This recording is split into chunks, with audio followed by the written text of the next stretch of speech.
Coming at you next from the Philippines, we're going to be doing an adobo chicken. Now, before we get started, I want to talk a little bit about adobo chicken, adobo in general. Adobo originally comes from Spain. In the 16th century, when the Spanish started colonizing the world, they went around, and everywhere they went, a lot of things started to become adobo. In the Philippines, you have adobo. In South America, you have adobo. And what they did is anything that they saw that was marinated, they didn't have a name for it, so they called it Adobo de los Naturales, which just means adobo of the native people. Now, when you think of Spanish adobo or Castilian, you think of chilies, peppers, paprika, tomatoes, oregano. Filipino adobo is completely different. It's vinegar, garlic, soy, and bay leaves are the main components of a traditional Filipino adobo. So, that being said, we have chicken wings here. I already have them fried up and ready to go in our house spice. Now, traditionally, Filipino adobo is stewed for long periods of time in our sauce that we just talked about. It's rice vinegar, apple cider vinegar, soy sauce, bay leaves, garlic. We're just gonna slide those right in there.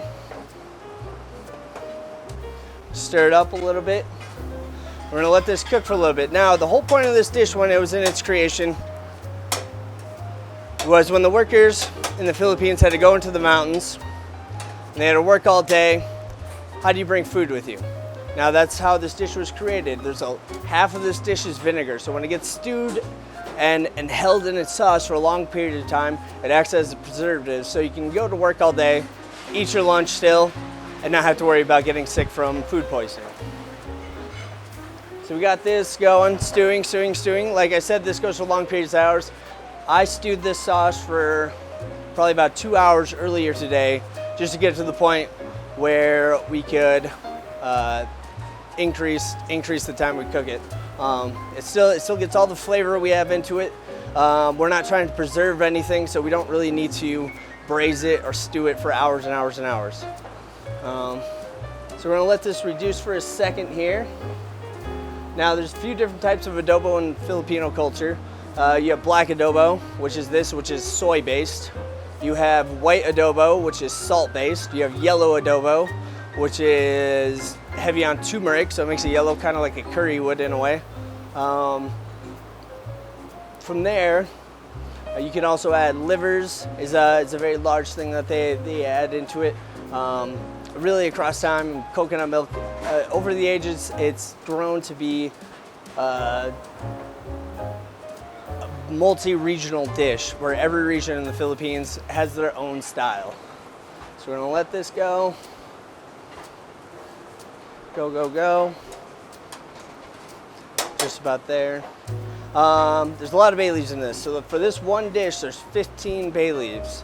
Now, usually when I'm cooking, maybe add 2 or 3 for a giant pot of soup. This is very heavy on the flavor, so you want to just add as many as you can to really get that punch to come out of it. We did add ginger also. Ginger is not in the traditional sense, but it tastes good, so we put it in. So we'll let this keep reducing here. I'm not going to cook it all the way down. If I did, it would probably burn from all the sugars caramelizing. So we're just going to get this nice color that we have going on here. Let's set that there. If you want to get zoom in on its bubbliness, grab a plate.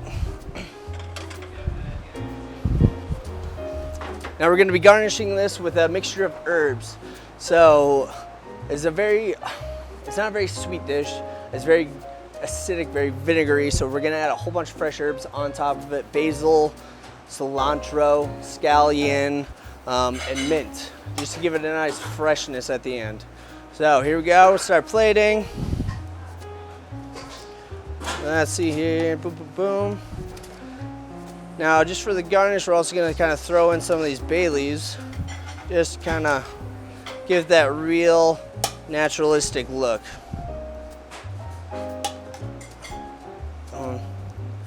And you always want to stack high. The higher you plate it, the better it looks. Here we go, coming in. We're gonna put this right here. Let's see if we also don't want it to fall over. one of the issues. Oh, there he goes. Boom. Then we're gonna top with a whole bunch of fresh herbs. And once again, this is an entirely gluten-free dish. That's how we like to serve it here at the Max. Clean up our plate once again. You don't want to go too crazy, but you don't want to go heavy. Bay leaf. And take a couple more of these bay leaves as a garnish. And then just to make it fun, we're gonna put in some citrus zest.